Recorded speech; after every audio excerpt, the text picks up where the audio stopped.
Hey y'all, it's Maddie from the Itty Bitty Homestead Committee. We had 5 pregnant does, 3 have given birth, and now we're just waiting on 2.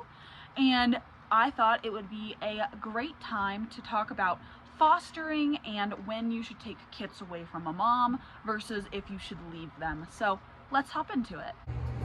So first we have Miss Vanessa, and she is a first-time mom. She had 5 healthy kits and they are doing fantastic. So I have no qualms or problems over Vanessa's litter, and hopefully she will continue doing an amazing job. Next we have Miss One, and if you look in here, she had a litter of 8 and they are doing very well. I think we have quite a few chinchillas in here, which I'm excited for, but her litters are doing great, but I don't expect anything less from One because One is amazing.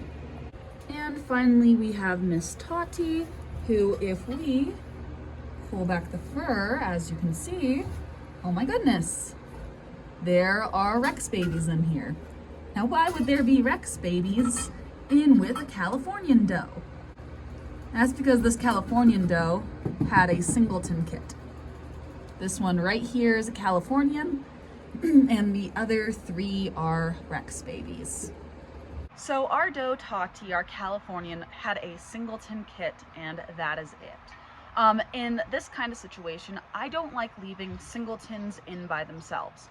If we only had one doe having a litter, I would actually take that kit inside to shelf it and bring it out 2 times a day. But thankfully, we have multiple does giving birth at the same time, which is why I breed them like I do. We always have foster moms available. With that being said, in this instance, I could have done one of 2 things. I could have taken that Californian out and put it either with Vanessa or One, or I could do what I did now, which is take other kits and bring them to Tati. So the reason this time that I took babies out of a litter and put them in with the singleton is because One had a pretty large litter size. Not huge, don't get me wrong, but 8 is still a good sized litter compared to Vanessa, who had 5, and Tati, who had 1. Because Tati has 1 and she will be producing milk, it's actually better to take babies out of the larger nest and put them in with Tati. That way we can balance out the milk that One produces and we can have larger kits all around. The fewer kits you have in a litter, the better they do. That doesn't include like onesies and twosies. I'm talking about, 4, 5, 6. If you keep it around that nice number, you get nice fat kits who get a well supply of milk, compared to larger litters where you worry about everyone getting milk and you actually see faders more often. Other options that you can do is you can actually take runts out of One's litter and put them in with Tati, the foster mom, 2 times a day to supplement the milk. You don't have to take the babies out of the other mom's nest to put them into another one. I just find it to be easier. And the way that we alchemize our fosters into their nest is we just take the fur that the mom has pulled and rub it over the babies to make them smell like the other kits. And for the most part, most of our moms here take to foster babies without a problem. Now, something I will be looking for in the next couple of days is to ensure that all 3 litters have nice full bellies and that moms are producing milk and that there are no rejections. I'm gonna watch to make sure that mom isn't chewing on any of the kits or pulling them out of their nesting box. But other than that, I expect for everything to go as it normally would if they had given birth to the kits themselves.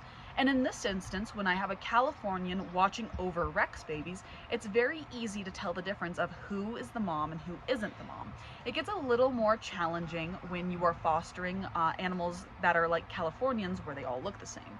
And you can differentiate them by using something like nail polish or permanent marker on the fur and coloring it in to kind of give a difference between, oh, these are her original kits compared to the foster kits. But I do like breeding multiple breeds at the same time to kind of negate this problem.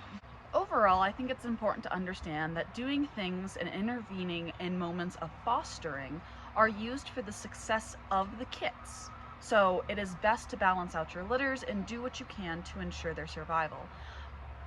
I've had a better success rate with this compared to bottle feeding. I have found that when it comes to bottle feeding, you have a higher attrition, and then you also have problems with kits gaining weight.